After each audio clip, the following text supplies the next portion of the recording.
다 같이 사도신경으로 우리의 신앙을 고백하겠습니다. 전능하사 천지를 만드신 하나님 아버지를 내가 믿사오며 그 외아들 우리 주 예수 그리스도를 내가 믿사오니 이는 성령으로 잉태하사 통정녀 마리아에게서 나시고 본디오 빌라도에게 고난을 받으사 십자가에 못 박혀 죽으시고 장사한 지 사흘 만에 죽은 자 가운데서 다시 살아나시며 하늘에 오르사 전능하신 하나님 우편에 앉아 계시다가 저리로서 산자와 죽은 자를 심판하러 오시리라. 성령을 믿사오며 거룩한 공예와 성도가 서로 교통하는 것과 죄를 사하여 주시는 것과 몸이 다시 사는 것과 영원히 사는 것을 믿사옵나이다. 아멘. 우리 찬송가 70장을 함께 찬양하시겠습니다. 찬송가 70장입니다.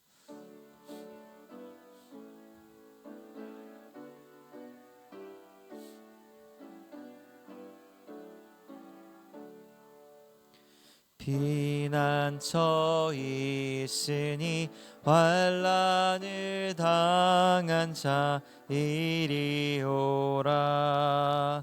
낭들이 변하고 물결이 일어나 산 위에 넘치되 두렵지 않네.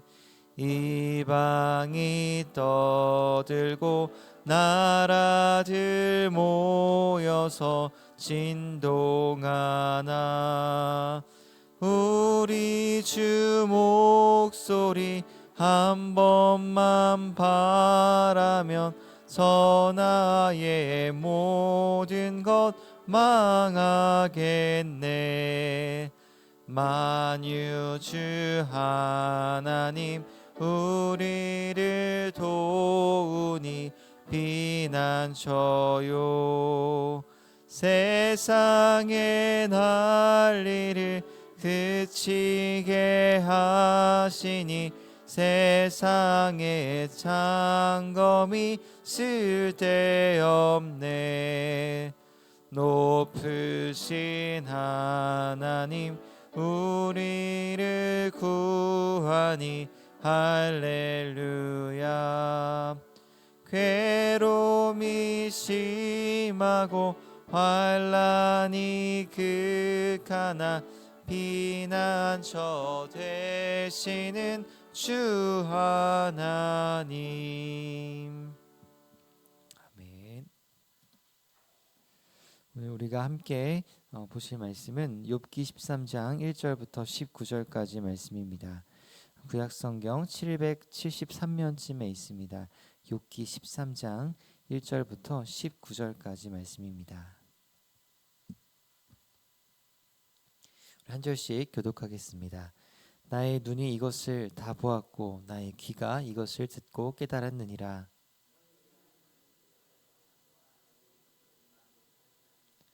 참으로 나는 전능자에게 말씀하려 하며 하나님과 변론하려 하노라.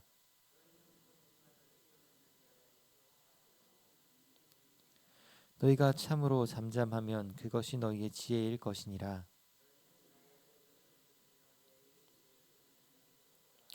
너희가 하나님을 위하여 불의를 말하려느냐 그를 위하여 속임을 말하려느냐.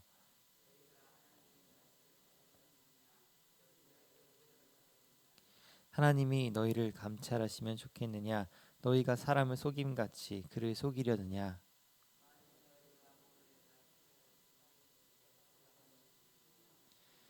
그의 존귀가 너희를 두렵게 하지 않겠으며 그의 두려움이 너희 위에 임하지 않겠느냐.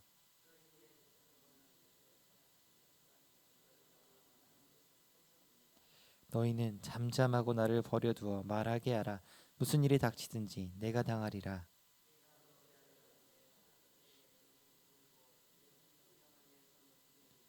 그가 나를 죽이시리니 내가 희망이 없노라. 그러나 그의 앞에서 내 행위를 아뢰리라.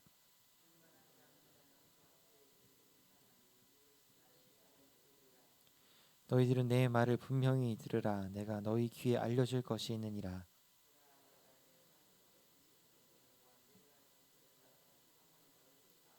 함께 읽겠습니다.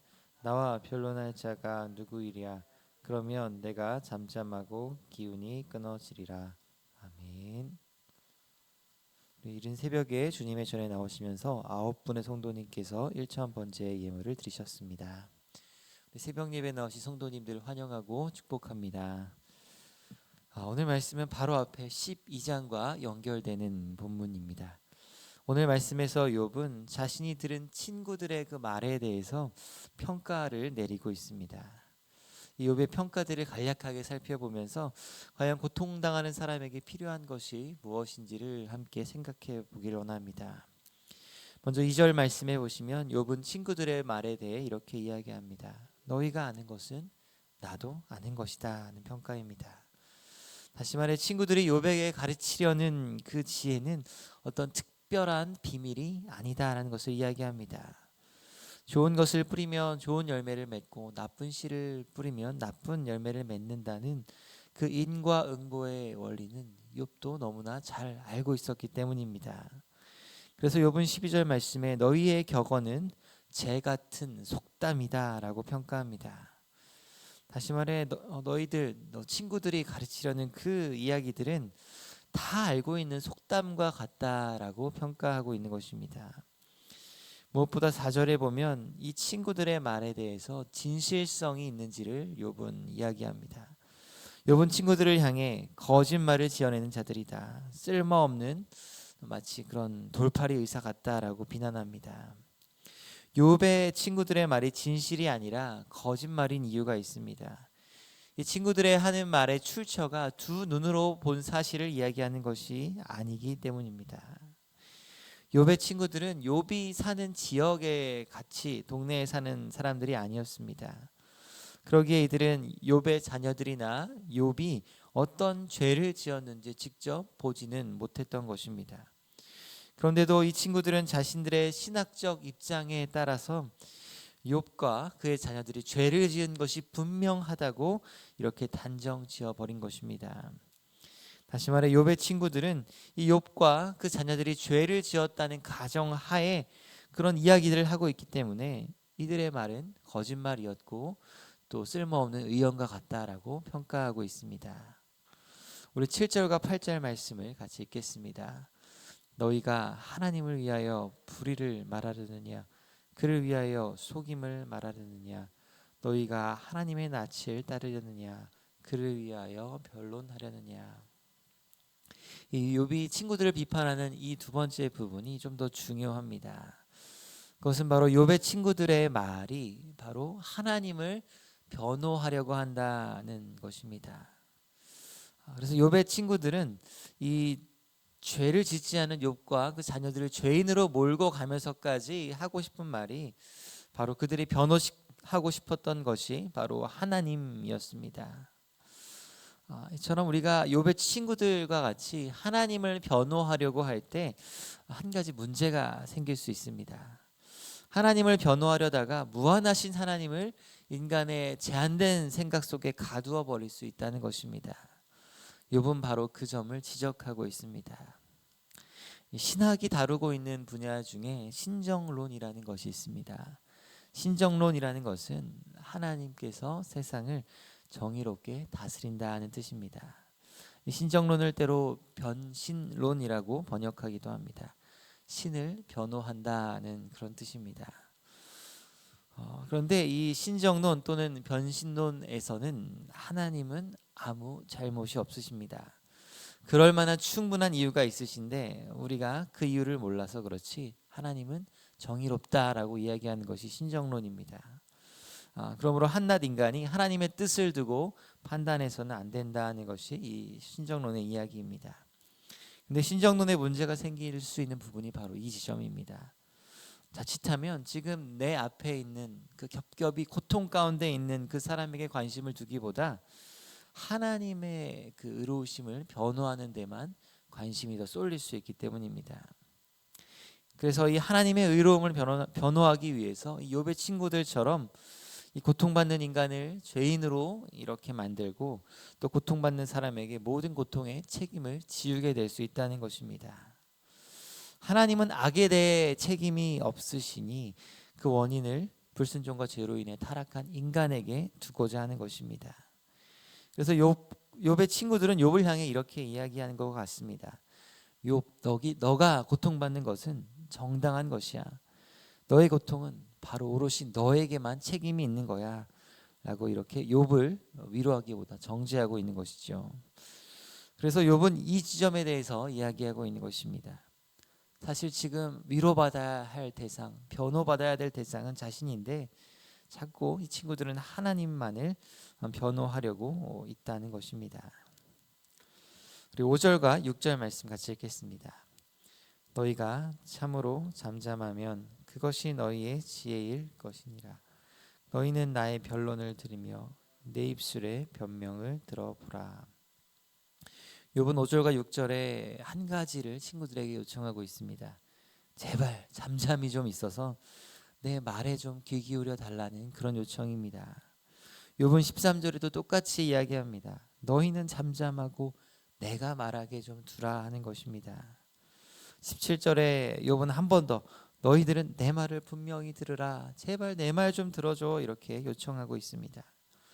고난당한 사람에게 가장 필요한 것은 그 고난이 뭐 이것 때문이야 저것 때문이라는 판단이 아니라 그 곁에 서서 고통에 대해서 공감해주고 귀를 기울여 주는 것이기 때문입니다. 특별히 야고보서 1장 19절에 보면 그리스도인들을 향해 이렇게 이야기합니다. 내 사랑하는 형제들아 너희가 알지니 사람마다 듣기는 속히 하고 말하기는 더디하라 하는 말씀입니다. 또 야고보서 1장 26절에 스스로 경건하다 생각하면 자기 혀를 제갈 물리라 라고 말씀합니다. 하나님께서 우리의 귀를 2개 지으시고 입을 하나 지으신 것도 말하기보다 듣기를 더 원하기 때문일 것입니다. 이 결혼 30주년을 맞이한 한 남자가 아내에게 무엇을 이 결혼 기념일 선물로 받고 싶은지 물었습니다. 남편은 아내에게 예상하지 못한 답을 들었습니다. 아내는 남편에게 결혼 기념일날 2시간만을 나에게 내어달라라고 이야기했습니다. 아내의 강력한 요청에 남편은 시간을 내어주기로 했습니다. 그리고 결혼 기념일이 되었습니다.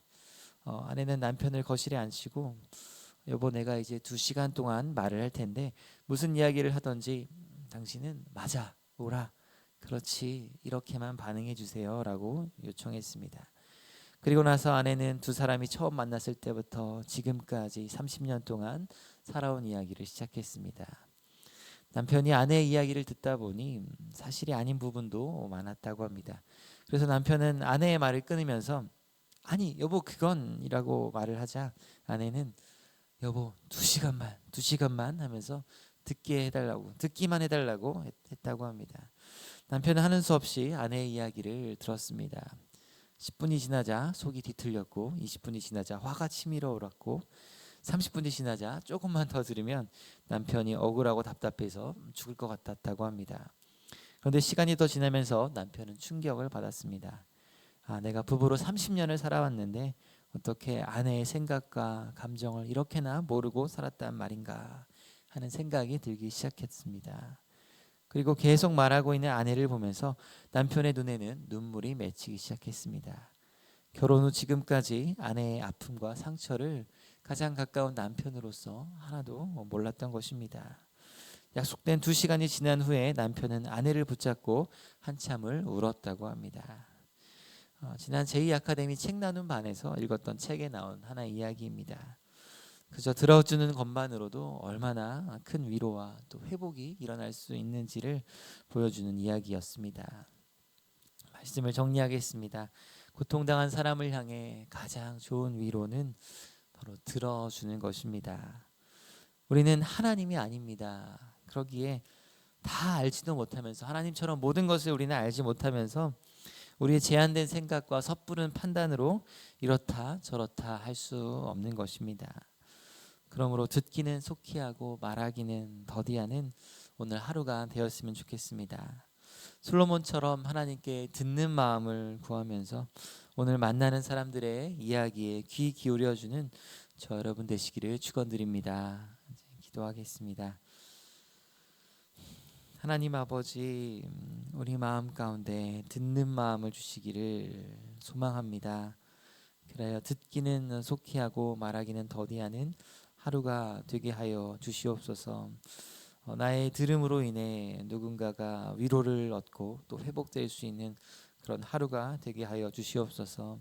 가장 가까운 가족, 내 몸과 같이 사랑해야 될 가장 가까운 이웃인 또 남편과 아내, 우리 자녀들의 이야기를 또 듣는 또 하루가 될 수 있게 하여 주시옵소서.